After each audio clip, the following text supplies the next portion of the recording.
Are you an adventurer looking to take your hunt to the next level? Then you're in the right place. Welcome to East Meets West Hunt with your host, Beau Martonik.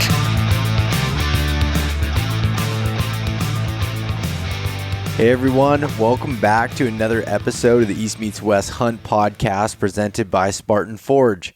On today's episode, I am joined by Cody Rich of the Rich Outdoors podcast, the Rich Life Academy, and Backcountry Fuel. Cody is one of the OGs in the podcast game and is an all-around successful entrepreneur and hunter.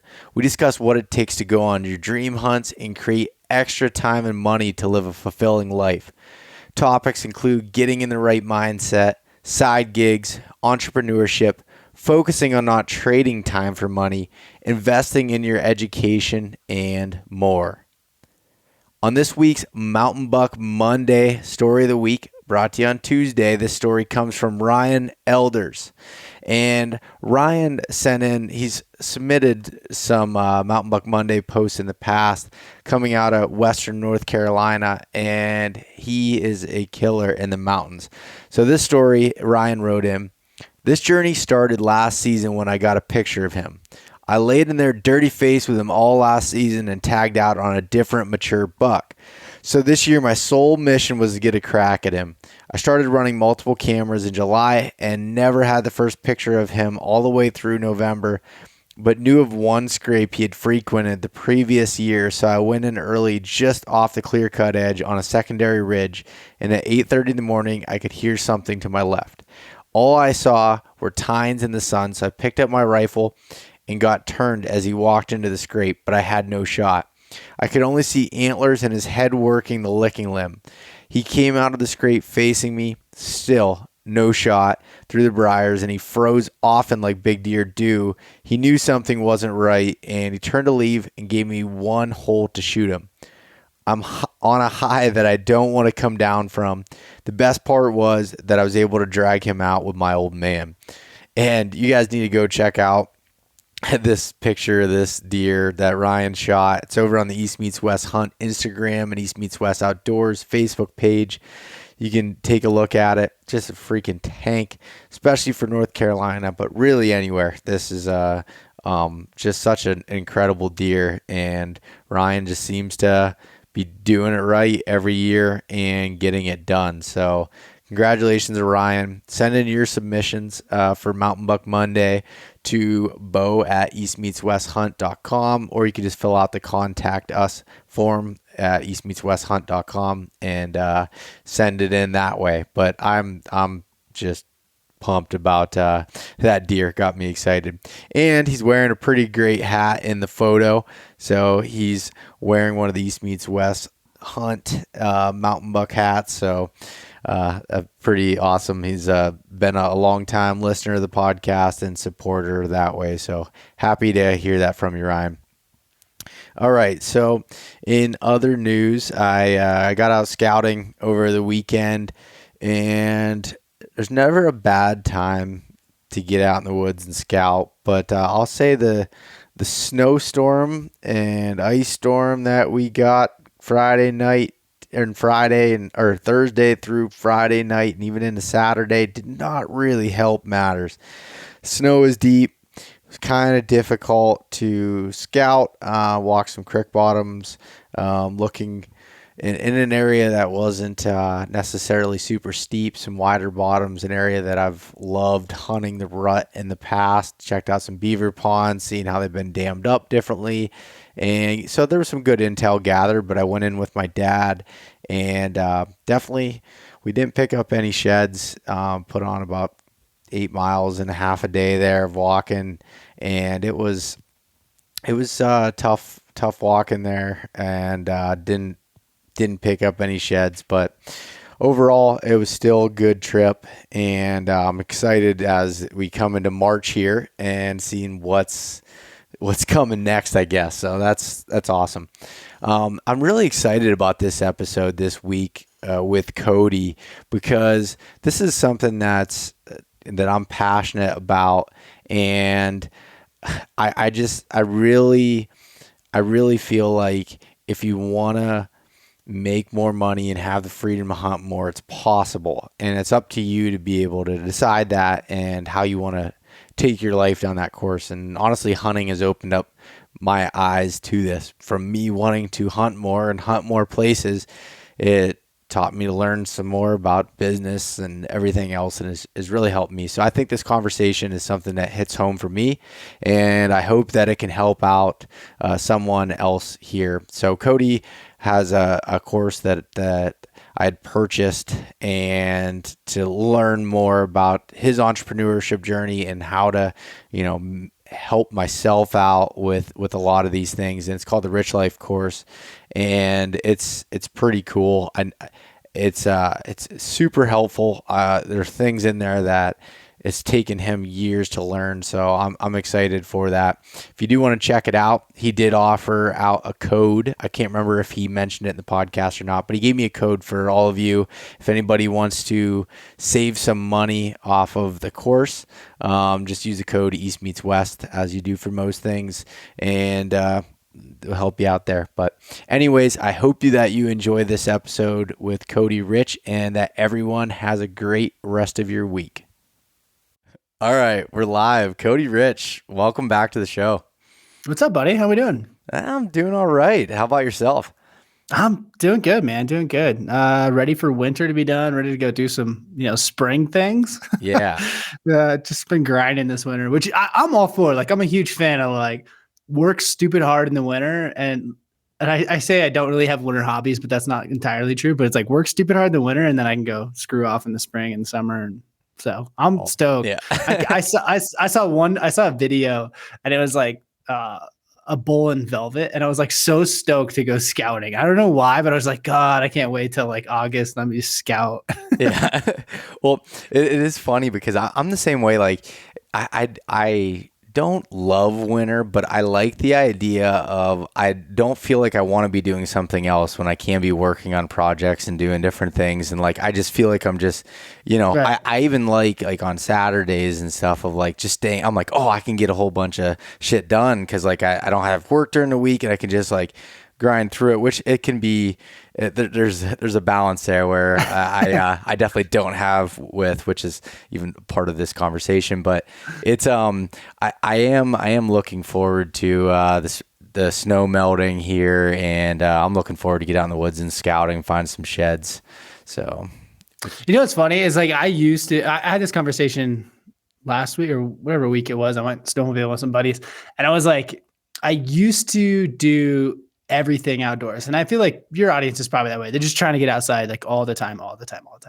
And then I had this like epiphany, and I was like, if I spend the off season working harder, then I can take more time off in the fall, and it was like, I was every weekend, maybe leave early on Friday, like always setting trail camps for no reason, like hunting coyotes, shed hunting, all these things. And then it was just like, it dawned on me. I was like, I think I'd rather just work January through March so I can not work in September and October, just like flip flop them. And I get like not everyone's schedule is that way. Most people have jobs and stuff. And so it's like, it's kind of tough for them to just take the month off or month and a half or whatever they want to do. But I'm just like, I've been like, definitely the older I get, the more I lean away from, I don't know, being an all hunting. around. Yeah. Being an all around hunter. Yeah. Like, I'm just like, it's like, I don't know if your high school was this way. There's always like this mantra. It was like, you can't be a 3-sport athlete. Like, you got to focus on one, which is not entirely true. But like, I feel like I'm that way with elk hunting. And, it's like, I can't be a five-sport athlete when it comes to hunting. I can't be a good shed hunter, a good coyote hunter, a good elk hunter, deer hunter, all these. Like, I just got to focus in and like be super good at this one thing, or at least like productive. Yeah. This one thing. And that's, I felt the same way. Like, that's why I haven't got into like fly fishing and really even I've backed off on like spring turkey hunting, because I was like, all right, like, so deer is like my focus for the most part. And so like the spring is like the scouting for deer. And then it's like a little bit of a kind of time off and doing some other things. Right. And then, it's back to that. So like, if I want to be good at it, like if I want to be really good at it, I'm going to have to focus my time on it, because I can't do all of those different things. And it's I went ice fishing a couple weekends ago, and I go like once a year, and I'm like, man, this would be cool to like get into, but I can't, like, it's just, I don't know. It's for me, I'm probably not as disciplined in that as you are at this point, but I've started the trend that way a little bit. Right. And I feel like it's like, maybe it's a sign of the times, everyone's complaining that it's like, there's no place to hunt. There's too many people hunting, all these things. I'm like, yeah, but if I found out if you put in the work, like you can actually get away from people, and that takes a lot more work than the average person is going to put in, because like I may go into September 1st with like 10 to 15 spots that I'm going to go, and so if I have someone at the trailhead, or like, which I don't even go to trailheads, but like hypothetically someone was parked on this random side of the road where I usually go, then I'd be like, oh, I got another spot, and it's like, I've spent so much time scouting it that I got backups on backups. You know what I mean? Like I feel like that's what it takes these days. And like, if you want to be successful, it takes quite a bit of scouting, just because season is so short and like it happens so fast, and you're like, oh, it's over. So it's like, I want to know, I got to have all this information built up and like all these new spots and all these other options, and try to figure it out. So I don't know if that's a good thing or bad, but I feel like there's plenty of opportunity, but it takes a lot more work than it used to. Yeah, I feel like so I was just talking to somebody about this the other day, and they're like, yo, do you think it's going to be, with all these resources out there and all this information on hunting and doing this, like, do you think it's going to be, it's making it a lot more difficult? And that seems to be kind of like a hot topic. And I was like, I don't know. I feel like there's just like trends, like, like with like the backpack hunting, and that got super popular and cool. Everyone was going deep, and then that opened up another, area that might, close to the roads or doing whatever. And I felt like that. Yeah, I feel like there's just a shift, and you just got to kind of, like in business, pivot. Yeah. And dude, and that's the thing is like, I mean, business will teach you this too. It's like, and everyone's focused on one thing, there's definitely a void somewhere else. Like this year, I saw a lot of people, but I never once, not once, did I have someone hunting the same elk I was hunting. And dude, I hunted a lot of really, really great bulls this year.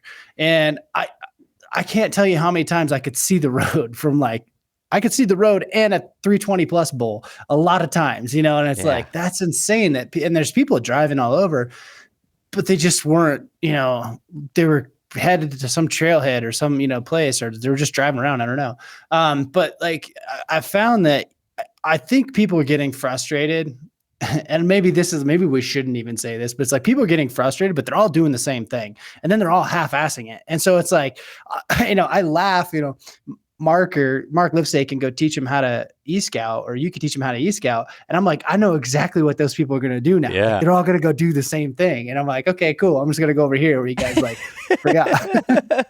Yeah, it is so true though. Like I'm like, I got to the point, like if you're on like, on Tag Hub or even Go Hunt or one of those things, like, okay, whatever that says is like, gonna be good. Do something different. Yeah, dude, to the point where I stopped using Go Hunt because I noticed that it was like, it's got amazing UI UX, which means like in the software world, it's like the usability of it, right? So when someone comes to a platform, they're like, oh, this is so intuitive, right? Well, if it's intuitive to you, it's intuitive to everyone, which means it's leading you down a path to like see all the same things. And so I was like, man, I got to step away from this, just because I was watching how I was using it, how friends were using it. And I was like, oh, check this out. And one of my friends would be like, dude, I saw the same thing. I was like, wait a minute. We're all seeing the same thing. It's training us to see the same thing. So I was like, I got to go back, and it's going to be more work, but I got to go back and figure out a different way to like look at the world differently. Right. And like, that's kind of how I am all the time. It's like, what are people not seeing, or what are people not doing? And like, I constantly looking at that, and, whether it's like Colorado or, went to Alaska or whatever, it's like, I'm always trying to find what other people aren't seeing or what everyone else is doing. And it's like, if everyone's looking at Go Hunt, they're all going to go to this type of unit or this unit. And like, there's so many voids in that. Yeah, I agree. And I think it all comes down to that mindset of thinking that way, not just thinking like, oh, the woods are so crowded, I can't, I can't find elk or I can't find deer, whatever it is. You can't think that way. And like you said, there's always voids. And it's not like you look at like a national forest and every square inch of that is covered in people. Right. And obviously the populations are still doing pretty damn good in most places. So like there's elk, there's deer, there's stuff to be found. It's just, well, and I think that comes like for me, it just came from experience. And I would go like 10 years ago, more than 10 years ago. So, geez, what is this? This is going to age me. 14 years ago, I was hunting this spot in Idaho and it got overcrowded, which is ironic. Like 14 years ago, you'd be like, oh, there's no one hunting Idaho. But but before that, there was literally no one hunting Idaho. No, so it was, I guess, yeah. So 14 years ago, I started hunting Idaho, this spot. And over that next 4 years, I was like, oh, this is blown out. It's over, and this was 10 years ago. But then I was getting frustrated with the people, but then I was like, man, these people just don't know what they're doing. Like the elk are still here. And I knew that area well enough to know that they're still here. And that was a really good lesson for me because now I can take that and be like, I guarantee there's some local that knows a secret and he's killing bulls every single year. And so I've just taken that mindset of like, where would the local guy hunt? And I'll, like that's where I want to try to figure out. And 9 times out of 10, there's still elk in those spots, right? Or like some local will know a spot and they get pushed around a little bit. And, maybe your grandpa killed something here, but now, there's no one there now. But at the end of the day, like every unit is still got those gems, and I've just been fortunate enough to find them because I just keep looking and looking and looking, and I think this goes to e-scouting and scouting all summer. We talked about it. Like when I'm scouting in the summer, I'm literally looking for like, what is everyone else going to do? Because 9 times out of 10, you're going to look at it and be like, oh, this is the great spot. Well, guess what? If you think it's the great spot and it appears like it checks all the boxes, so does everyone else, like they've already figured that out. And so you're always trying to like find like, okay, if this is the spot and maybe the elk are here today, but like what's going to happen when they come in, right? And I'm like, okay, how are the elk going to move or deer going to move? Like where are they going to get pushed to? And all these things, and you're just trying to like think outside of the box and think 2 steps ahead. It's like, you ever heard the term like playing chess, not checkers? Like you always be playing chess, not checkers. It's like you're looking 2 moves ahead. And so many people will like e-scout and be like, this is the perfect thing. And then they like go scout and they're like, yep, there's elk here. And then opening day, there's 20 people there. It's like, yeah, you were playing checkers, not chess. Like you got to think 2 moves ahead. Like where do those elk go? Where's the little pocket or whatever? And the upside of having 20 people in an area is like, they're all going to get frustrated, and they're not going to like try very hard.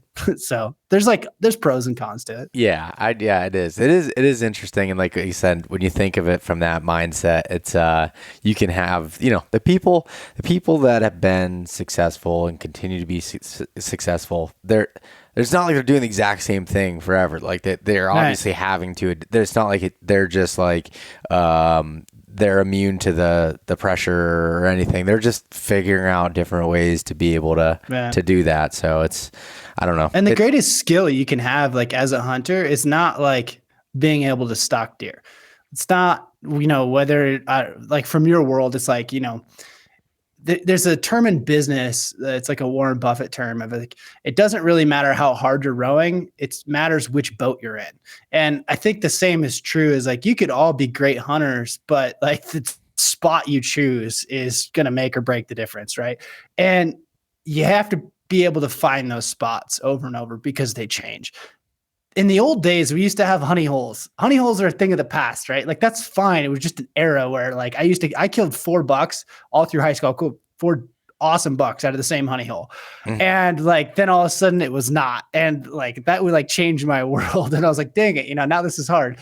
But like, it teaches you a lesson that you always have to be finding the next honey hole and you can't get romantic about the last one. You got to just keep moving on. And so if you want to skill, like being able to find that new honey hole every single year, like that's the skill you need to learn. Right. Yeah. Like, and getting away from people, which, there's nuance in that. Like, you don't think you really have to get away from people, so you can just hunt around them. Yeah, I totally agree. And no, that kind of leads in a little bit to what I wanted to talk to you about, here today is like, so I recently, I guess it was a couple months ago now, you had put out this, I guess you'd put out an email or something about that you were going to be starting this online course about how, basically how to make extra money to be able to go on hunts.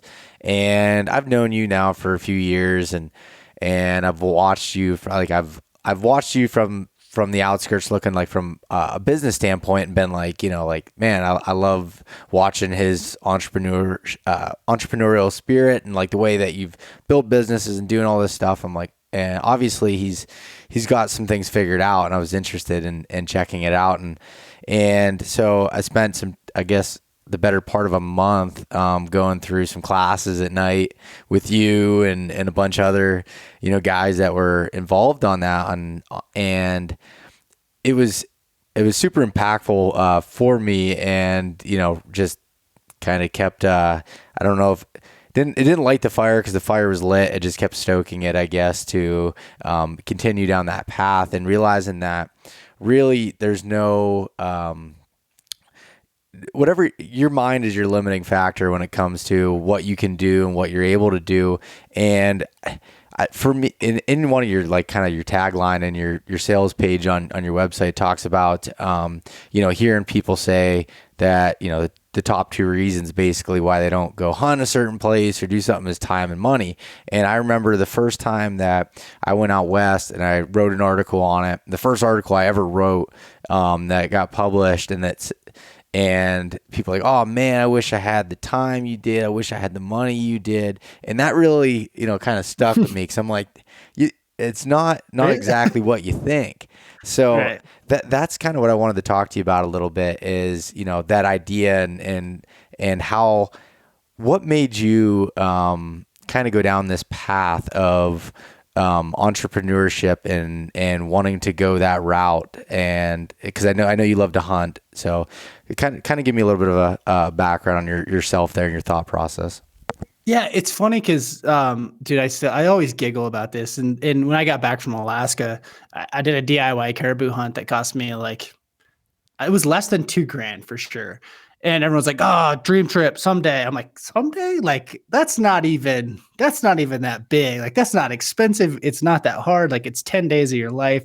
And I giggle, and it almost makes me sad. And this is a big reason I want to do this entrepreneur thing, is like, I feel like the industry / community is they're very heavy on like, oh, I'll never do that. Like, even I think elk hunting is kind of getting there, but for a long time people were like, oh, I'll never, it's a dream trip. Someday I'll be able to do that. You're like, oh, that's silly. Like, you can just do it. The resources are there. I think there was a time and an era when going on an elk hunt meant going on a guided hunt because you didn't have a clue. Right. But now you could figure this out in sub 1 year. You could take a couple courses and be like, okay, I'm feel pretty confident. And you could go, maybe you don't kill your first time, but you could go 2 or 3 years in a row for the same price as it was going to take you for an outfitted hunt. And by the way, like, the experiences of that are going to be worth far more than your trophy. And so like, this is kind of my mindset on it. And I don't know where it came from, because it's been like that since I was a kid, of like, no one could tell me no. Like, I didn't have that in my head. I was just like, oh yeah, that's what we do. Like, okay, like, oh, I need money for that. Okay, I'll just figure out how to make money. There's a blessing and a curse in that, but I've always kind of been like, what do I want to go do? Okay, how do I figure out the money for that? And I'm kind of big on, like, I became an entrepreneur so I could take time off. Like, and I was always in this mindset of like, I knew skiers took 100 days a year. So I was like, oh, I'll just become an entrepreneur, and then I just take 100 days a year and go hunting. Right. That was just how I solved the problem. And I struggled, worked my way through like tooth and nail to figure out how to do that. And now it's like, okay, now that I see that, I want to help people. And I think a good way to do that, like, I think a good way for most people is to start with like a side hustle, right? It's like, okay, it's allocated money. And I still do this today. Like, I have 2 or 3 businesses, and I still to this day side hustle money for my hunting account because it's easier to allocate in my head. Yeah. And I don't feel like I'm wasting money. Because the one thing as an entrepreneur, you feel really guilty taking money out of your business. You're like, like, this could probably be better used somewhere else. But at the end of the day, it's like, it's hard for me to justify or allocate that money to say like, okay, I'm going to go on a moose hunt or a elk hunt or whatever on this hunt. But if I side hustle that money, it's like, it's allocated in my brain as a different wallet, right? Like, you have your wallet for your business, your wallet for your personal, and then you're like, here's my hunting budget. And I think this is also probably the best way to like broach this topic with your significant other, because you're like, nope, separate account, separate money. Yeah. So like, that's kind of how I've always been, is like, I'm going to like do this side hustle thing, and then that money I'll use for this thing. There's like this way bigger picture to that, is like, you should start doing the things, because man, life is short, and like the experiences you're going to gain from going on a DIY caribou hunt in Alaska are tenfold what buying a new pickup is, or buying the next, I don't know, whatever, pair of tennis shoes, or even a pair of work boots these days. So like all these things, like I'm a huge fan of like going and doing experiences. Like that's impacted my life, but it's also pushed me to being a better entrepreneur, to figuring out how to make money. And like, back to this whole thing is like, I don't like where the world is of like, oh, I'll never be able to afford that. I'm like, why? This is freaking America, dude. Like you can do whatever you want, and like you can just go make money. Possibilities are endless. And I think a lot of people are limited by that. And, like when I was growing up, like I'm just a dumb farm kid. And so I was a dumb farm kid who was supposed to take over the farm. And I was like, I didn't want to do that, but I thought being a firefighter would let me go hunting more. So I was like, okay, I'll just do that, Yeah. but those were the only two things that I knew to do. Like I didn't know, like it wasn't even a job or a career day, like where I was from. So like, I was like, what are the, you just don't know what the possibilities are. And so like, as you broaden in the world, you're like, oh man, there are so many ways. And that's kind of what I want to help people do, is like, hey, there's a whole bunch of ways you can make money. There's a whole bunch of ways you can side hustle. You can change your career. You can pivot your business. Like the options are endless. Right. And I think that's what most people say. Like, I don't know what your biggest takeaway out of the course was. It was like, holy shit, I realized like I was only viewing like 10% of the world. Like the opportunities are endless, and they're really not that hard, right? It's like just a little bit more effort, and you're in this whole another stratosphere of concepts, ideas, plans or whatever. And so that was kind of like the long-winded way of saying like, I'm a huge fan of going and doing your dreams. Yeah. And I think you should just go figure out how to make money to do it. Yeah. And no, it's when you said about like the takeaway with the course, one of the things that sticks in my head is it's a very specific part of it. But I remember I brought to you guys like, okay, I'm like, oh, I have this idea for a product, but I have no idea how to make a product. And you guys like broke it down in like 5 minutes so quick, and like, oh, you do this and you do that. And you test it out here, and you do minimum viable product, and all these things are thrown at me. I'm like, dang, like, okay, there's ways out there to do things that aren't as hard as I've sat here for the last, year and a half being like, man, I wish I could know how to do that. I wish, and like even myself, that I feel like I have a pretty good mindset on things, still trap myself into this. Like, I can't do that because I don't have experience in it, and right. Realizing that the information's all out there to be able to do so. And one of the other things that I feel like people say to me specifically, because I'm not married and I don't have kids, is that like, oh, I don't have that time to be able to dedicate to something. And there's so many different ways to be able to make money without a ton of time. And it sounds like a trick. Like it does. It's a trick.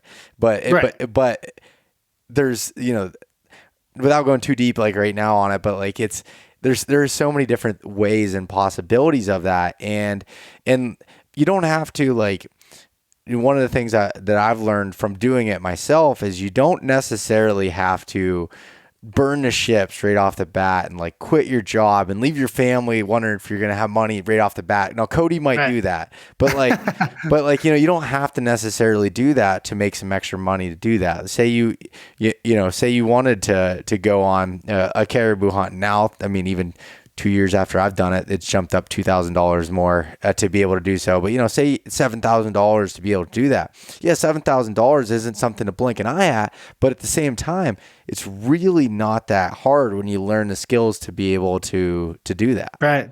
And it's crazy. Like when you like, man, I just don't think it's that hard to make $10,000 a year on a side hustle. Like those are super easy to do. And like, realistically, like, even if you like your job, you like the security, you're like, man, I there's a lot of people out there that like, I'm just not going to change. Like life's settled where it's settled. I just want more money or more time to go hunting. And like, yeah, you could create $10,000 a year, like pretty easily. That was like, that's your hunting budget. And like, now what do you get to go do? Like maybe you go on a sheep hunt every other year, or you could go like, hey, I'm going to go on a paid caribou hunt and stay in some fancy lodge or whatever like that. There's like the options are endless. And, I think, like you said, when you expand your brain, you're like, okay, what options are out there? And then you just kind of keep pushing yourself. I'm a huge fan of that. And back to the time thing, it's like, I set this thing in my head that I had to leave September. When we talk a lot about this in the course of like the no work September challenge, that was my challenge. And I don't, it could be November, it could be October, whatever. But like I set this thing in my head that I had to leave September 1. And this was years ago. And I was like, okay, this is going to force me to get everything in line. And I feel like these kind of challenges or whatever are really good for you as an entrepreneur to be like, it's so easy to be a firefighter. And that's when I transitioned from being a firefighter in my company to be like, okay, I need to start working on my business so I can leave. Cause like September 1, I'm not allowed to work and I'm gonna have to leave for a month. And since then, like it didn't work the first couple of times, right? I was still answering emails and stuff, but like it forces you to stretch that muscle and kind of grow as a person. And I'm huge about that. It's like, okay, how am I going to leave every year?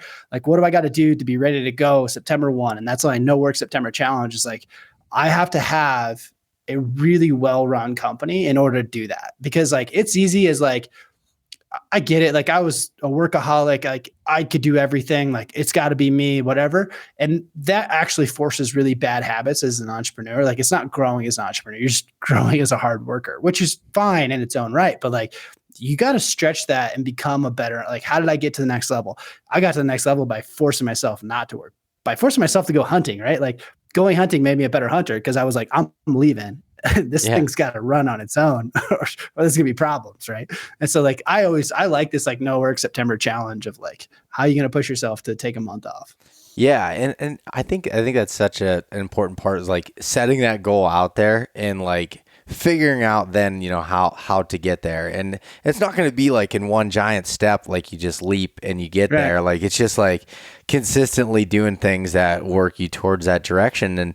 And one of the things another thing I learned a lot from the course is like, I felt like for me, I still have this problem, but I'm getting better at it. Is like the workaholic standpoint of it. Like if I sit down to turn on the TV or do something, I feel guilty. Or if I like sleep in, like I feel like I get antsy, like I feel like I should be doing something. And I created that monster. I'm not going to I created that. But what I've learned is like from different things, like, a certain strategy that we talked about in the course is like, batching tasks and like, okay, like for like one day I'm going to do a bunch of these things. Like for me, like I'm going to record a bunch of podcasts, in this week or since I do have my day job during the day, but like, all right, this week I might do a bunch of podcasts and I have enough for the next month and a half that I can go through and I'm going to do all the editing and this stuff on this day or whatever. And then that instead of like just dragging it out over time, that was a strategy for me that worked. For other people, it might be, maybe it is a set time, that you need to do it, but there's different ways to, I guess what I'm saying is find that time and utilize it for the best that you're able to and do that. And I think that again is going back to that mindset of people thinking that they don't have the time and you're already losing when you think that way. And it just might take, nobody's situation's the same and you can't, what Cody does isn't necessarily going to work for me and what works for me might not work for you. And it's finding those things and understanding what your life situation is to be able to move off of that. And one of the biggest mistakes I see is people think that, they have the job and they're like, I just want to be an entrepreneur. So I have more time, more freedom. And I always say like, that's a fallacy that you're about to run head into, because at the end of the day, if you can't create time in your day to day, like it's time management skills. And that's a personal skill, right? Like that's not going to just magically get better when you become an entrepreneur and you have your own job, because guess what? There's just even more fires. And so like,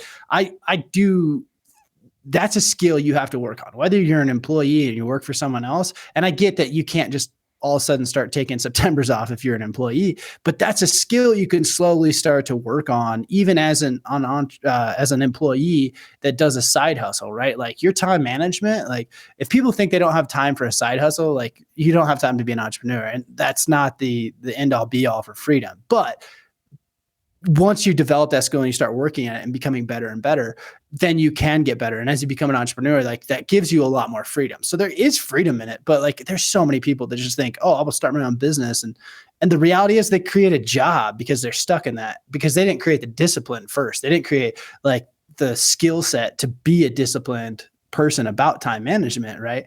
And a lot of that stems from identity. I was the same way. Like grew up on a farm, and like if you didn't work your face off, like you were POS, right? So like I had that same for a long time, a lot of years. I overworked, whatever. I took so much pride in being a hard worker that it was super hard for me to let go and transition. And it was like it still to this day, I still like if I'm not the first one up and the last one to bed, like I still have guilt, right? I still have those demons. But at the end of the day, it's like, do you want to be the hardest worker that never did anything in life? Or do you want to be the smartest worker that did both? Right. So like, I still feel like the next level of being a hard worker is like, how do you work smarter and harder? And then it's like, how do you transition to the right ideas? And that's a lot about what, we went through in the course is like how to pivot your idea. Like you can be the hardest worker in the room. That's fine. But eventually you have to also be a smart enough person to figure out how to build systems that are going to give you freedom. I just promise you that when you're 70, 80 years old and you look back and you're like, cool, I was the hardest worker in a mine shaft for, 60 years, or did I work out of that phase? Like, and I think it's important to be a hard worker. Like I'm going to teach my kids to be hard workers. And I think that's what your 20s are for. But then your 30s are like, okay, how do we get smarter about this and transition into like this time management to where I can go do the things I want to do. Right. There's upsides to both. Like I'm definitely not promoting like, oh, just create this thing and you can relax and live carefree. Like that doesn't exist. Like passive income's kind of a joke, like a lot of those things, but that doesn't say that like time management, building skills and growing as an entrepreneur, as a person, like I don't care if you're not even an entrepreneur, like growing as a person to manage your time better, like that's just a great life skill, right? And I don't look down on it. I think there are people that like, oh, like I'm a hard worker and that's their identity. Like for me, I just had to grow out of that identity into the next identity and be like, okay, like here's all the things I want to accomplish. In order to do that, I got to develop my own skills and grow as a person to be able to go hunting 100 days a year and go do all these cool things, right? Like I've just never looked at it and been like, oh, I'll never get to do that. Like like this sounds like a bold statement, but like I'll probably, I can't even say it completely. I'll probably have a sheep slam someday. And I'm like, that's like, seems outrageous. And maybe there's people that don't want to spend the money on that. To me, it's like, it's almost like, okay, it's a test as my entrepreneur. Can I get to where I can blow that kind of money? Like, okay, how do I get to there? And it's not going to happen anytime soon, trust me. But like, eventually I want to get to the point where it's like, okay, I'm a good enough entrepreneur. I've built out the time. I've done the thing where I've gotten to elk hunt for 30 days every year. Like I did that. And now it's like, okay, what's next? I keep growing as a person, as an entrepreneur. And if that's not your cup of tea, that's fine. Like, but I want to go like for the next 5 years, I'll probably go to Alaska every single year. And I was like, okay, that was just a goal I set. I was like, okay, I'm going to do that now. Yeah. And that's cool about hunting is like, it takes us on a bunch of different journeys and a bunch of different things. And we, get to go explore new places that we probably wouldn't and all these things. So I don't know. That's a huge piece of it for me. And I feel like you're saying about hunting being the journey of like being, I think it's that way for a lot of us. Like for me, I mean, that was a lot of the reason why I started East Meets West and stuff was, right. I wanted to learn more about hunting and everything. And then I was like, okay, I'm learning how to make income from this and be able to fund my hunts and to be able to do that and be able, and there's so many different things that came from that. And, now, I never thought I'd be able to hunt in Alaska, and I went in 2020 and I was looking at this week, I'm going to be booking one for 2023 and 2024 to be going back there. And I'm like, man, I would have never thought that I'd be able to do that. And that's not saying like, I'm just like, I'm rich and I got all these things, but by me saying I'm going to do that, like now I can put the plans in place to make sure I have the cash flow to be able to do that and be able to work towards it. And I just, and to your point, like there is people that are plenty happy with being a block layer, doing something where you're doing hard work all the time. There's absolutely nothing wrong with that. But there's also a lot of us that need to be honest with ourselves that that's not what we want. And that's, we're not happy with that. We want to create more time or we want to be able to do this or that.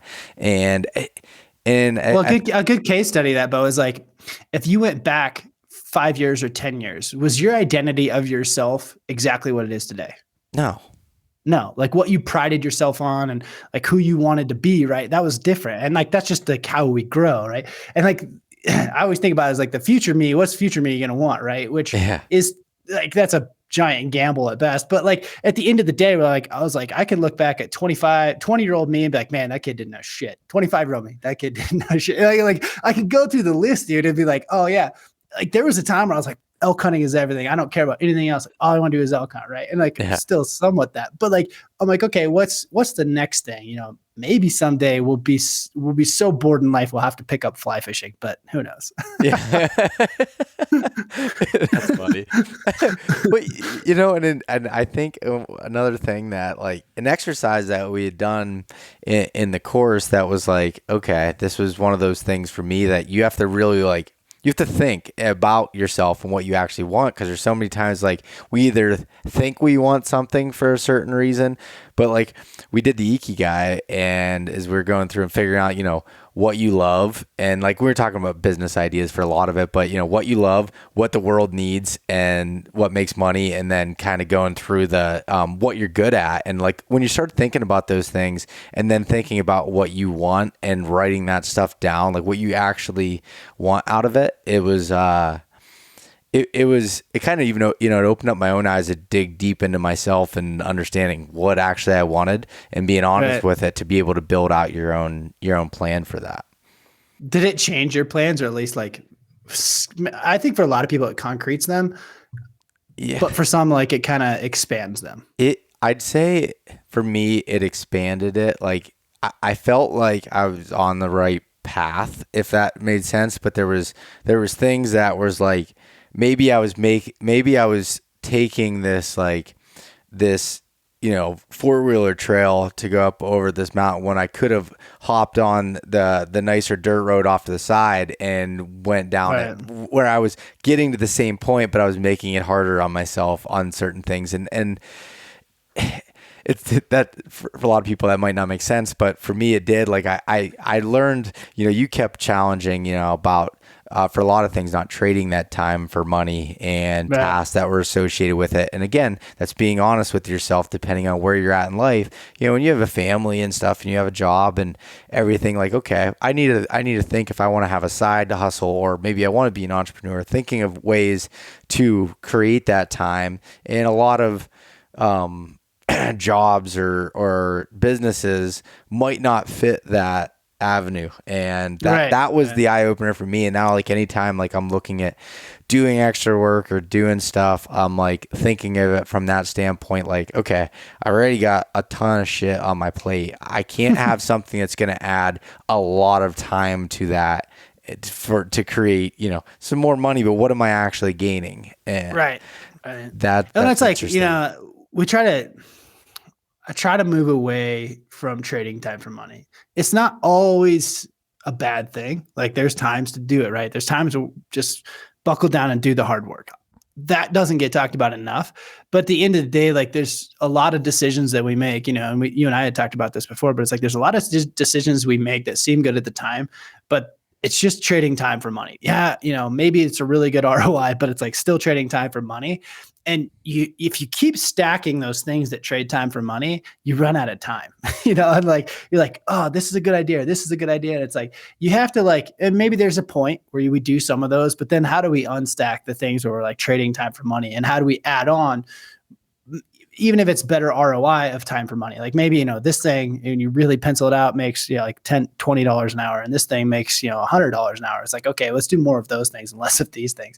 And so it's like, you just kind of like slowly pivoting. And I think it's easy for young entrepreneurs. I think this just comes from not having a lot of opportunities to saying yes to every opportunity. And that's good at a certain point in your life. But there comes a time where I promise you, the best decisions I can make are saying no. Like, it's what I say no to that makes me successful far more than like what I say yes to. And like, that was like a pivotal point for me. It's like, man, I really have to say no to some things in order to get where I want to go. And I just have to like, okay, this is really hard. Seems like a great idea. And maybe it makes a lot of money, but like at the end of the day, it's just trading time for money. And I want to move away from more and more of those as I, mature as an entrepreneur. This sounds like I know what I'm talking about. I don't know if I do or not. Yeah.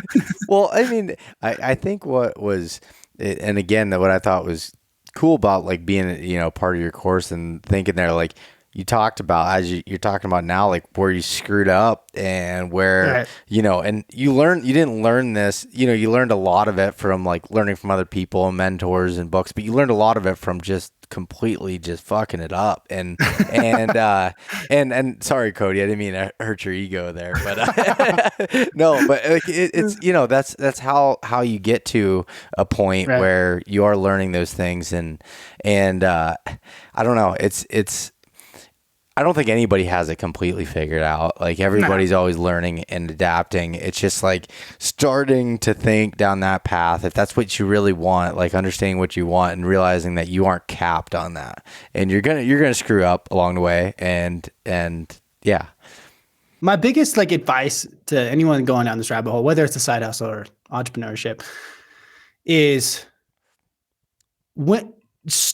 first off, you have to start doing something, because that's where most people get hung up and never go any farther. You're going to make mistakes. You're going to learn from your mistakes.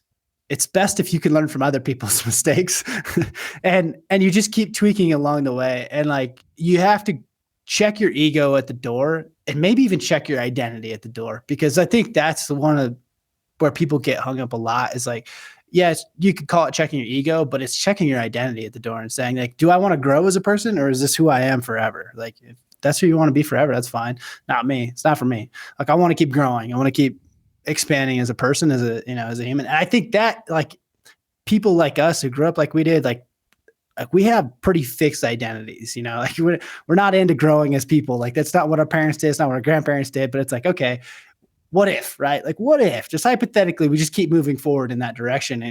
And this is what happens is like, I get to go on all these cool hunts. Like if I'm like, it's the rocking chair test, right? Like if I'm 70 and I look back, what do I want to look back on? Like all these cool adventures I went on and all these cool hunts I did. And then eventually took my kids on and did all these things. And like that's where my rocking chair sits. Like, I don't really want to have a fixed identity from the time I was 25 and say like, oh yeah, maybe some people will like, I worked really hard and that was my life, and that's fine. That's what you are. But just to have that really hard conversation about your 75-year-old self, 80-year-old self, whatever, that rocking chair test of like, hey, what's going to be important then? And like, that's one thing I think I've been fortunate enough to do is like, look at my future self and be like, okay, what is someone doing that's in that position? And, like I did that when I was going to be a firefighter, and I was like, I looked at a lot of people who were, at the end of that career, at the tail end of that career.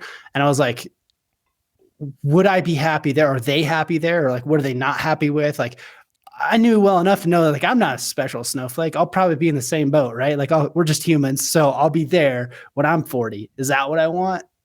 And I just decided, no, like there's probably a better way. So I always continue to do that. I'm like, okay, what's my 75-year-old self think about this? Like, where's he want to be? Like, I'm looking at it as like, okay, how do I take my kid on all these adventures and go do cool things? Like, I'm going to go do them. And then by the time he's able, like, we're just going to do all kinds of fun hunts, right? Like that's my goal. That's where I want to be. And that's kind of like what I want to work towards. So to me, I knew I had to grow as an entrepreneur and not just be like the guy who outworked everyone. Yeah. And I mean, and you can see it like anybody and I apologize at the beginning of the podcast. I didn't even mention, Cody has the Rich Outdoors podcast, and I didn't really introduce you there, but Cody's been around, one of the original podcasters, I guess, in the hunting space. And he was the original mustache podcaster. And now he has a goatee and doesn't have the mustache anymore. So his identity has changed. My identity, I had to. I think it's coming back, dude. I'm bringing back the rut stash. Are you? Yeah. Yeah. Right. There we go. Yeah. But like, and even like, if you look at things like, the journey of like yourself, like even with your podcast, like what has started out as to where you're at now. And like, and you've shifted a lot of your focus. I mean, you're still doing a ton of great hunting stuff, but you're also went into stuff that you like now with entrepreneurship and talking about those things. And I was just listening to your podcast about Bitcoin the other day. It's just like, and which I still don't understand. That's a great point. Like, and I was caught in this my own bubble. Like I had to have a come to Jesus about like who I like, what I was and what I wasn't. Right. So like I started a hunting podcast just to kind of figure out what was next. And this was 2015. And I did the hunting podcast. Like I was doing the hunting podcast and that's whatever I built this audience around. Right. But then I was like, I wanted to grow. I wanted to expand. And I was like, my audience isn't going to want that. Right. And I was like, it was really hard. I was like, okay, am I doing this for my audience or am I doing this for me? Like, wait a minute. Like I could just keep doing the same thing. Right. So then it's like, I'm going to change. And then everyone's like, oh, how are downloads? How are this? How is that? And I was like, why does that matter? Like, do I want to like just get as many downloads as I can? Is that the goal? Is that the trophy at the end of the, I'm like, no, it's not. Like, I want to grow. I want to interview different people. I utilize the podcast to grow as a person. The downloads are like, that's a vanity metric that doesn't really matter at the end of that. Right. Like, yeah. And, so I'm like, why does that matter? And so like, I just stopped looking at them and started interviewing everyone I wanted to interview. And there's like definitely a transition period where like, obviously my audience, like there was some that were like, oh, I only wanted hunting content, but there were some that were like, oh, I love this new content. Right. And so like, now it's just starting to grow the other way. And I was like, you could be stuck forever saying like, I'm worried about this metric of like, am I going to lose downloads? I'm like, does that pass the rocking chair test? No, like absolutely not. Right. Yeah. Are you gonna do the same thing forever just because that's what your audience wanted? And like, there's a lot of people that struggle with that, right? Like, how do you grow and how do you evolve? How do you shift? I don't know if that's the right, I do. I think that's the right framework to think about. Is like, where do you want to be at the end of the road? And you have to make pivots. You have to go backwards. Like I had to take the podcast backwards to go forwards. Yeah. And yeah, no, I think that's it's really cool to see that you did that. Like for me, that I love hunting podcasts. Obviously I have one, but like at the same time, I don't listen to a ton of them just because I do one all the time. And right. Same. and then I heard that and I was like, man, like this is sweet. When you started talking, you mixed it in, nicely and had like a mixture of both of them and they related. I'm like, man, like I'm looking at Cody and I'm like, man, this is a lot of the stuff I can relate to. And this is, and there's probably a lot of people out there. Obviously you probably wouldn't have podcasts if there's nobody listening, but like, so like there's, with staying true to yourself and what you want, like you're talking about that. I think that's so cool, like, or important looking at your end goal and what you want or what you want to look back on and right. be able to see. And I'm just not a fan of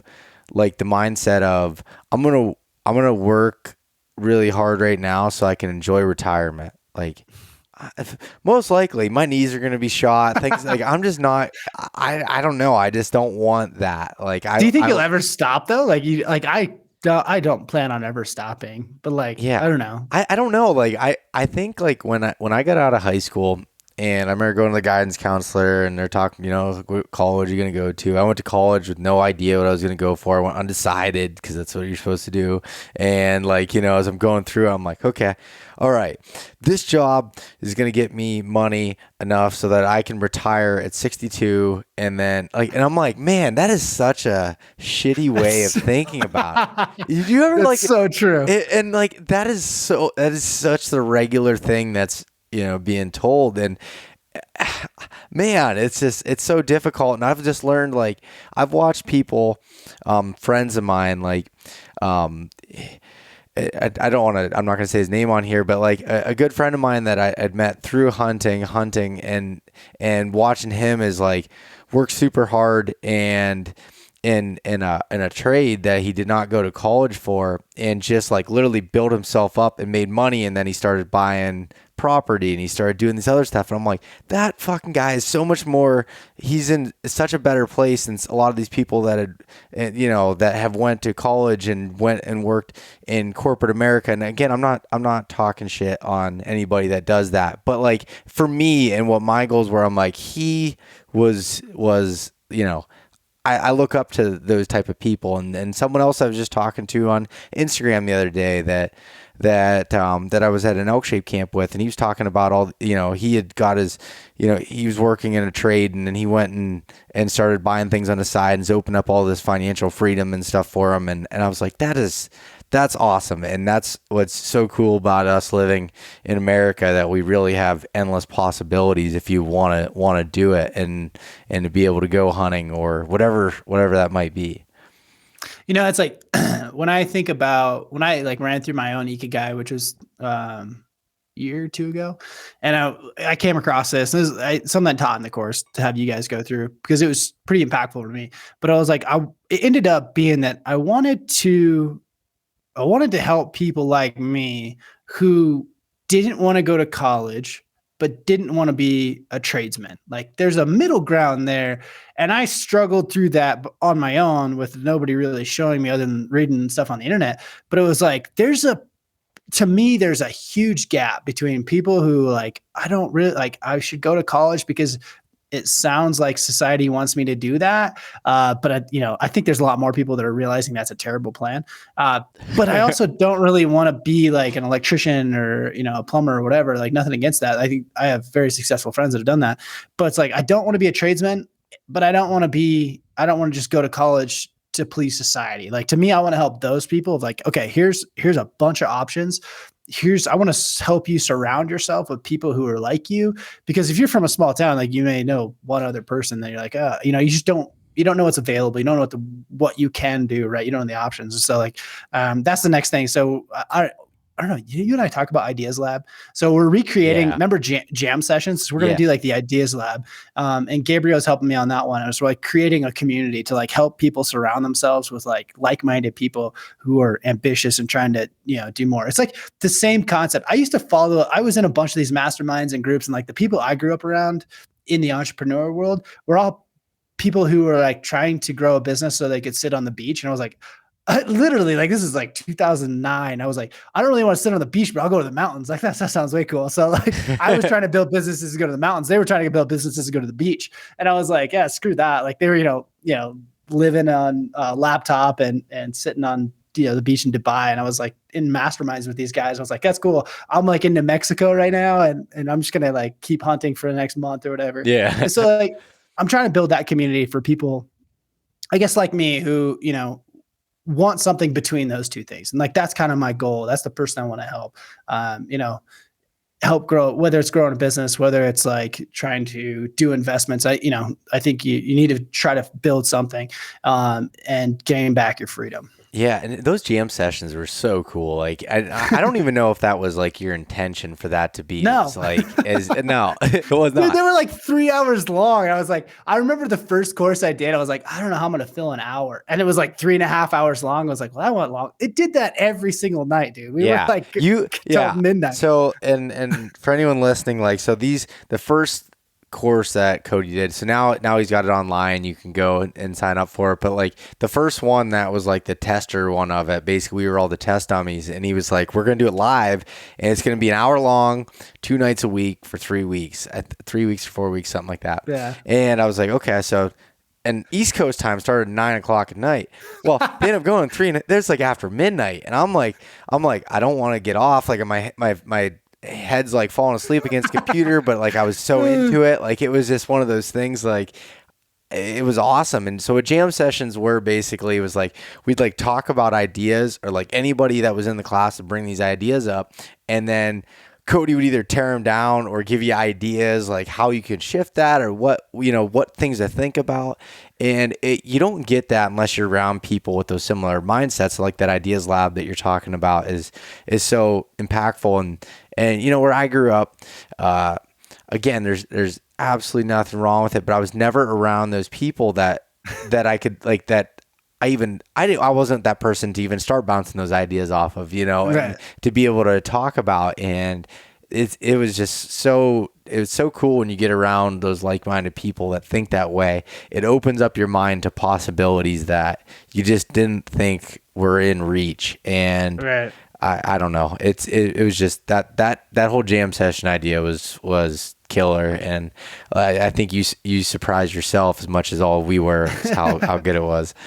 No, it was good. It was like, it's funny because it stems from there was this, I was in this group called Tropical MBA. This is way back in the day. And like, this is where I was in some of those masterminds with all these dudes. And God, I don't remember. There was another one called Location 18. Anyway, there's a bunch of them. And that was my first introduction into like, holy crap, what's possible in the world. I didn't really know. Like, I had read a few things and like, oh yeah, I think there's some people making money. I remember being in this like mastermind with a kid who was selling knitting mugs, dude, like mugs for people who knit. And he was doing $1 million a month. I was like, this is out of control, you know, like,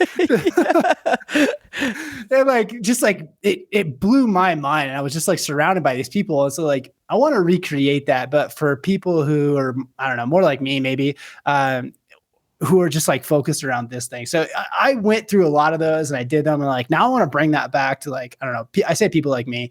I don't want it to just be hunting industry because I want to kind of expand outside of that. But I do feel like, you know, that's my bread and butter is like talking to people who are like, yeah, I want to go hunting. I want to build a business so I can go hunting, you know, and I want to be successful, all these things. So like, I want to help people like that, see what's possible. Like, surround yourself with like, you know, you say the average of the 7 people you surround yourself with, like, how do you up that? How do you surround yourself with people who are just thinking bigger, thinking like way, way bigger and have ideas and have been there and done that. And so like, that's kind of the goal with the Ideas Lab, which is like, it's going to be jam session on steroids. Okay. Yeah. That's pretty awesome. I'm excited. I'll definitely let me know when you decide to launch that. Cause I want to be a part of it. It's, and there is, and we keep talking about like all these different things in this mindset shift and everything, but there is so many ways for you. Like, if you're not happy with like, say, the way your life is going, or you want to create this more time, or you want to create more money, there's just endless possibilities to be able to do so. And you know, the way that you laid it out in the course, and I keep referencing it because like it was so impactful for me, and then just, you know, there's your course, and like, there's been a lot of things like you'll see a trend like with me, and it sounds like with you, like I've invested in money in different types of courses and learning things throughout probably the last 6 years of my life, of like things that have come out. Like, I wanted, like, there was well, I guess probably 4 years ago now or 3 years ago, I invested in like the hunting photographers, of course, Stephen Drake and Zach Boughton put on, and I wanted to learn the business side of that. I didn't really care that much about the photography side, but they advertised that, and I learned so much. And I met now the guy that's filmed all my hunts through that course, and like that gave me that connection. And I've taken other courses that have helped me in so many different ways. I've taken hunting specific courses, I've taken, you know, business courses, and yeah, that costs money to be able to do so. And that's the hardest part, when you see something that's like, oh, that's $500, or that might be, you know, whatever. But if you look at what the knowledge you can get from that, or maybe the connections you get from that, it pays for itself over and over again. And investing in knowledge, people don't, you know, blink an eye at spending money on gear, or spending money on, you know, spending $500-600 on a truck payment, when you can invest that in things that actually help you grow and become better. And it's, you know, like I look at it too, like the whole idea of like budgeting is like interesting to me, because I think it's an important concept if you're like really shitty at managing money. But like, I like the idea of focusing on what I want to do and how to get there, and you kind of figure out that other stuff in the middle. Like, I don't put like, for me, I'm not, first of all, I should say I am not a financial advisor, and I don't listen to anything I say there, but like, I don't like set like, okay, I can spend $100 on this a month, or I can do that. But like, I know what I want to get to, and I'm like, okay, if I want to get there, I'm going to have to sacrifice, you know, I don't want to have this truck payment that's going to cost this to get there, so I can have, you know, it's just one of those things that I feel like if you have that end goal and what you want, you start to figure out the in-betweens if you understand that idea.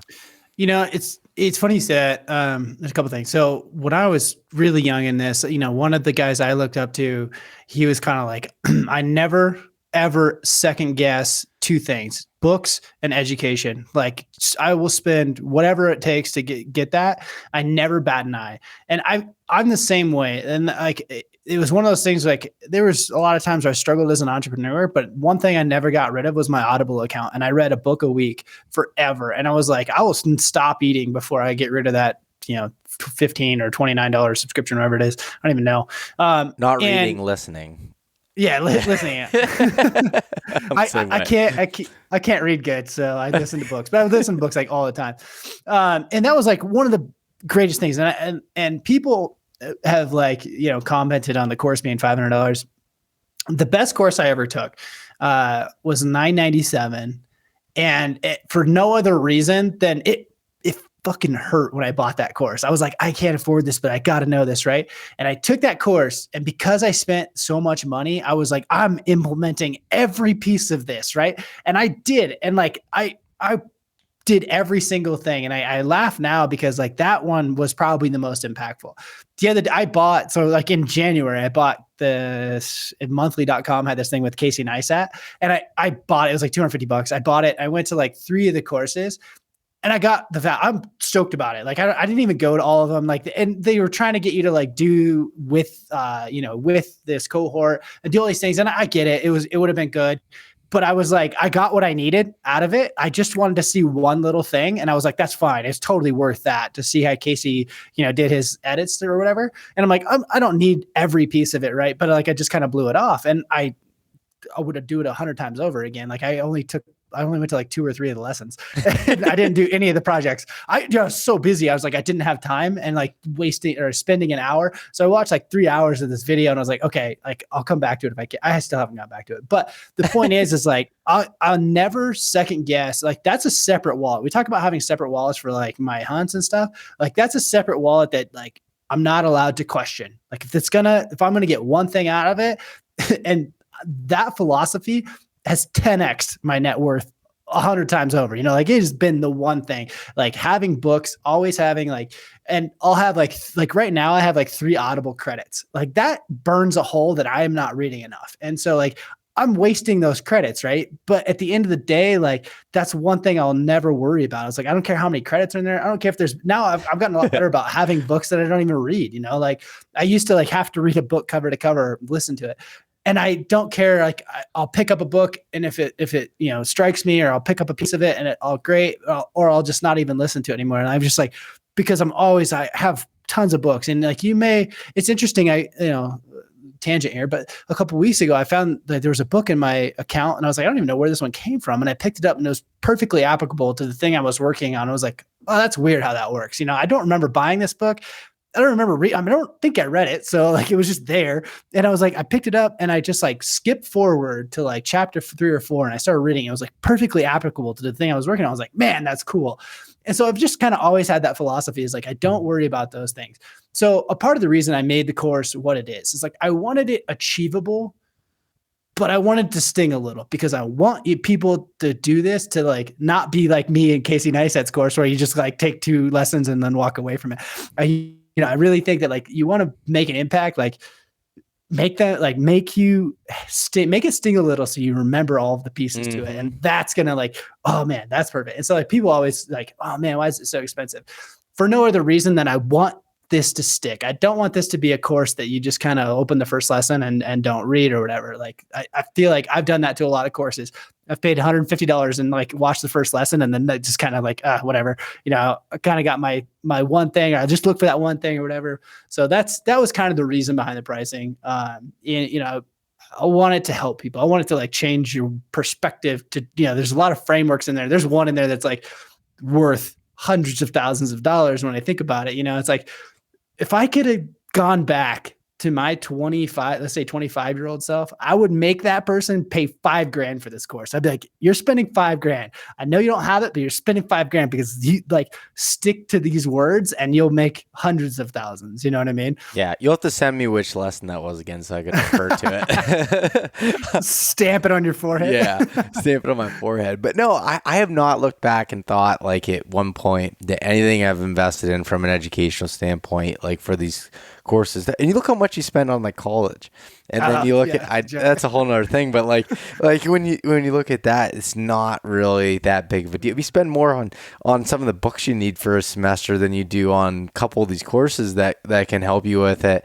And so like that's been a big thing for me. And you talk about your Audible account, so I was like, I haven't even caught up on some of the books that I have, and I was looking, I'm like, I have 7 credits, and this was today, and I was like, and I was referencing some notes that I had taken down from going through the Rich Life Academy, your online course, and I was like, oh, you told me about this book Rework, so I just went and bought that because I needed to use some credits up, and I'm like, all right, I'll start listening to that.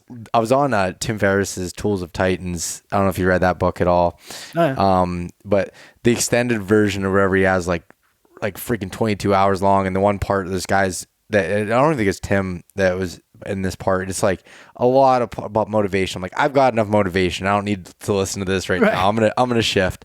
Like I'm gonna shift to something else, and I've just learned so much from books and courses and all that kind of stuff. Like I just think that you just keep learning and keep doing that. Like that's such a powerful tool. And all right, what's your favorite book? I need a book recommendation. Holy cow! Credits burning a hole. Oh man, my favorite book.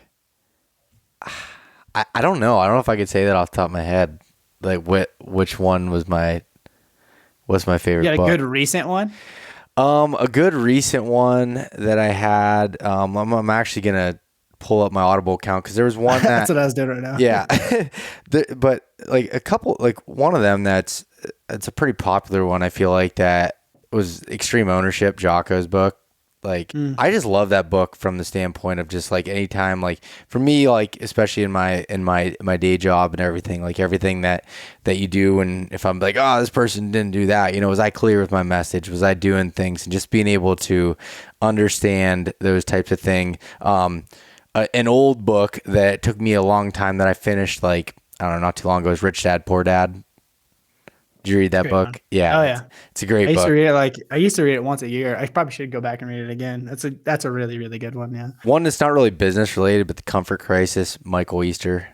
Did you listen to that? I saw that. I think it's in my wish list now that you say that. You need to get that one. Is that good? It's really good. I had him on the podcast. It's oh, nice. Yeah, I chat with him decently often. Like that book is freaking insane, like super good. That's probably one of my favorite books that I've read in a long time. Not business related, but just like overall, like really, really good stuff, I felt like. And Atomic Habits was a good one. James Clear. That was one I read in 2021, the beginning of 2021. I felt like was good. Trying to think what else that I had. Start With Why. Did you ever listen to that one, Simon Sinek? Yeah, that's a good one. Yeah, that was a good one as well. Those are some ones that kind of come to the top of my head there. What about for you? What are some books? So the one I referenced earlier that was like just randomly in my Audible, and I was like, this is perfect, was called Hook Point, by Brendan Kane. That's a really good one. And then we went down to Cody for the Bear Foundation thing, and my wife and I were re-listening to Essentialism, and that's one of those books that I try to listen to, and it's been probably 3 or 4 years since I've read it, and I was like, this is a great book for timing. It was like, okay, going through Essentialism, and my wife was like, she's like, oh man, this is great. And actually, so I have this habit, so behind me you'll see there's a bunch of books. And a bottle of whiskey. And bottle of scotch. Oh, scotch. Okay. But there's all these books are mental references. So like they're my favorite books that I like. So I see them. I'm like, okay, that's a mental reference to remember what I read in the Audible book. And I actually had Essentialism on the shelf here. And so my wife's been been reading it. I just saw it on the kitchen counter and I was like, man, that's a really good book too. That I need to like reevaluate or revisit like once a year, once every couple of years. Cause it's like, oh yeah. Who wrote that one? I'm gonna have to look at it. While you're thinking of that, one that I'd say my first book, and I think you can relate to this one, was one that got me thinking differently about like entrepreneurship and all that stuff, was 4 Hour Work Week. Oh, dude. Yeah. That was the Bible. Yeah. Greg McKeown is the guy who wrote Essentialism. Okay. But yeah, 4 Hour Work Week change. That was the light bulb switch in a dumb farm kid's head that was like, oh, there's something here. Like I'm burning the ships. I'm going to figure out how to do this. That's what set me down the path to doing a lot of the, masterminds and that whole like digital nomad world.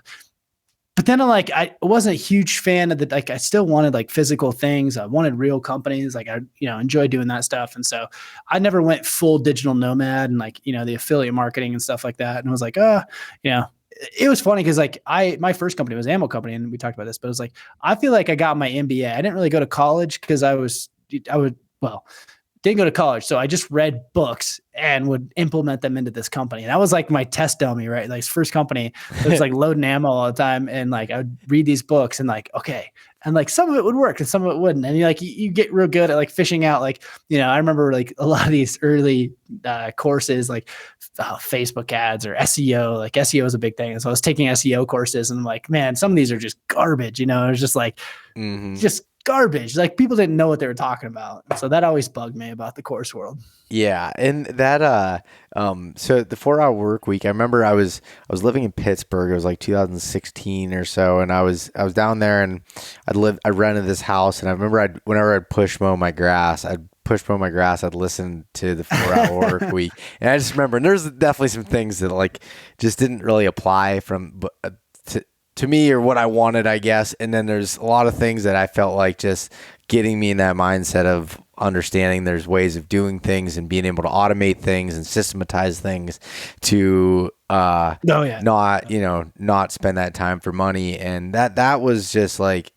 eye-opening for me. Again, with anything, whether it's you listening to anybody listening to this podcast or reading a book, like you're not going to do everything word for word that someone does. Even if they tell you that, like even if Cody's sitting there, you got to do this 100%. Like there's not everything that applies to every single situation, but if you can pull certain things from this or that and apply it, I always talk about that. Like when I talk to a ton of different deer hunters and like we're talking to them, like if you can just pull, something this person says and this person says and apply it to your own style, like you can create some really cool things. And that's, a way of tying it back into hunting.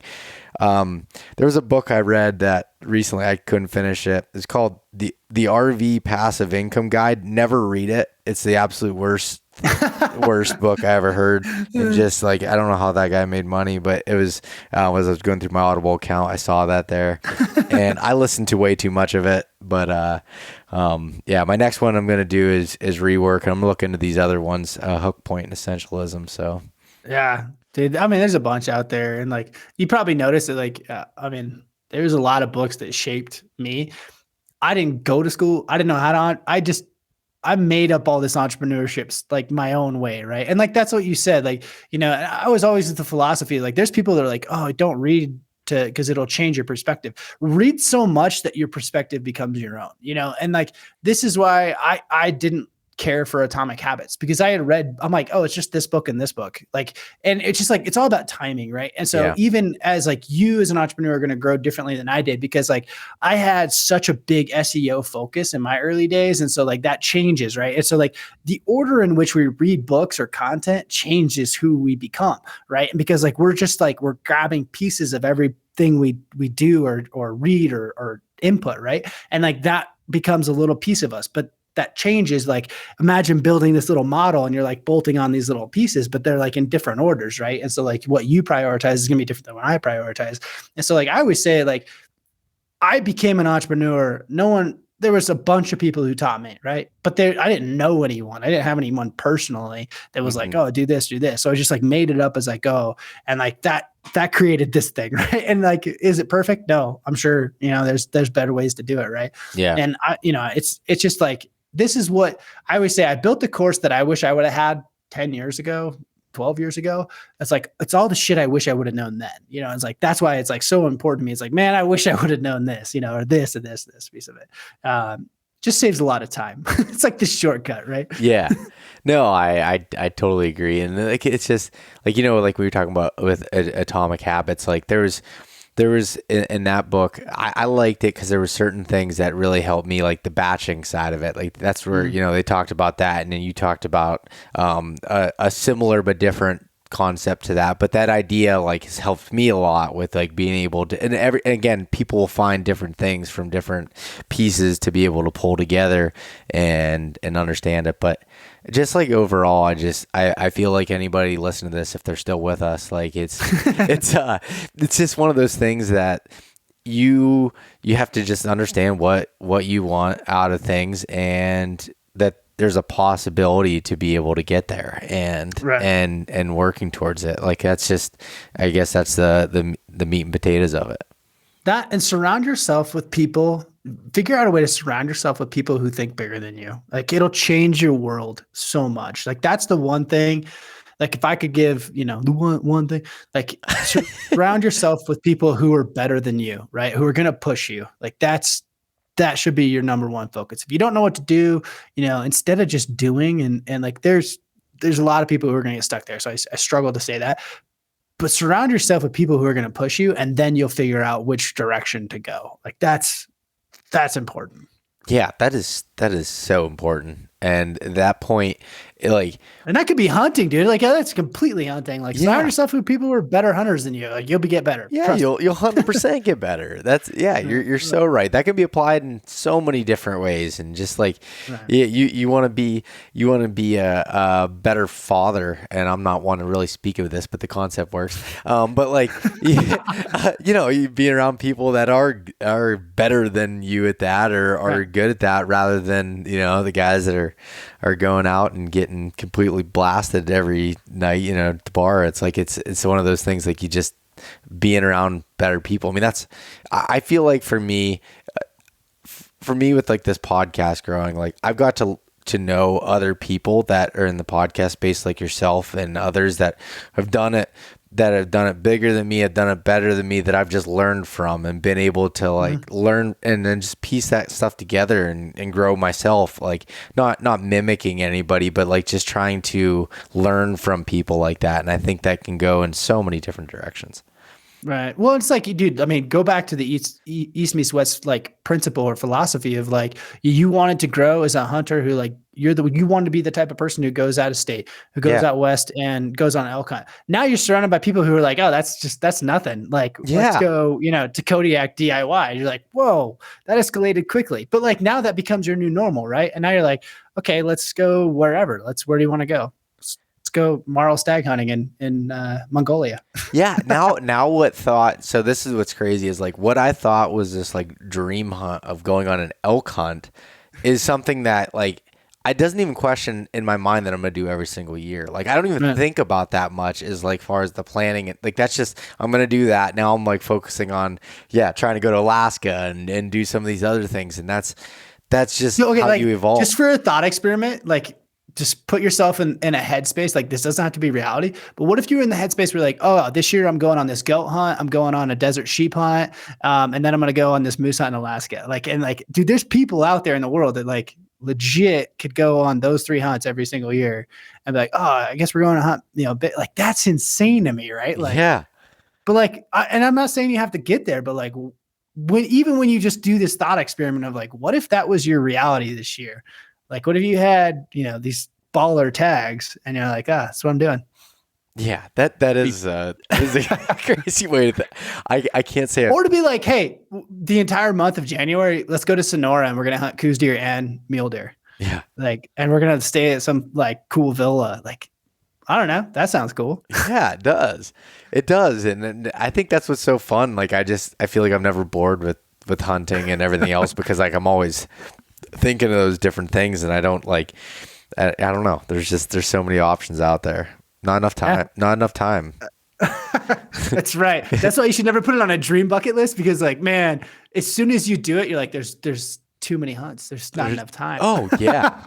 Yeah. If you look at my, I have like a list of like different hunts I want to do, and I kind of prioritize them because like I'm trying to like, and I feel like I'm always like, oh yeah, I want to do that. And I'm like, well, man, this is difficult to like, to realistically do this. But I was like, I got to have them there. I'll get there. And it's funny because my hunting partner, Craig, he's like, this year, he's like, dude, I'm like booked out to 2025. I was like, 2025? I was like, that's insane.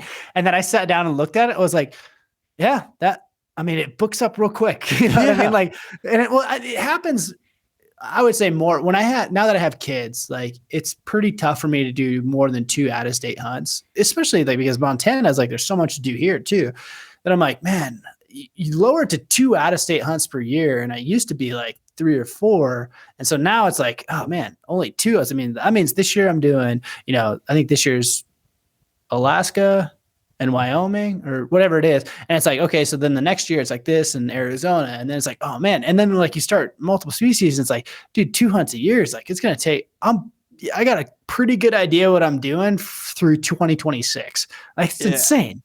Yeah, that is like I was looking at my schedule this year, like or what my proposed schedule is, depending on how I draw tags. But I'm looking at going to Montana 3 different times. Like that's awesome. Yeah, I'm going out there for spring bear, and then supposed to draw an elk tag. I've been waiting for a while, and then I'm like, well, I'm gonna have a combo, so I might as well go for deer in November. And I'm like, and I just start looking. I'm like, I never would have thought that was a possibility. Like, and then. There's so many of those different things that it's just you evolve as you go with it. But man, yeah, I know I'm booking another caribou hunt. Take my dad, my brother, and my uncle and my cousins up in 2024, and I was just talking back and forth with Outdoors International today, who I'm booking through to do that, and I was like, oh, this is craziness. Like just like even thinking about it that way. Yeah, you just got to expand your mind, though. I mean, yeah, it is. That's the point. Yeah, exactly. Well, we covered a lot of stuff here, Cody. And hopefully it's good. Yeah, no, I think it was. I mean, I don't know. I can just feel it in my voice, like just like when we're talking about it. Like I just get so excited talking about these types of things, and hoping that other people that are listening will get that feel for it if they don't have it already. Like just like there's so much out there and so many possibilities, and man, just don't close your mind off and. That's a big piece of it. And if people want to check out, my podcast, The Rich Outdoors, and then if you want to check out the course, you're interested in that, richoutdoors.net. I think it's just go to the homepage. It says course or whatever. And then you have a code, right? Yeah. East meets West. East meets West. Use that code. And then also I don't know when this comes out or whatever, but hopefully soon, I'm hoping by March 1st, we'll have the Ideas Lab up.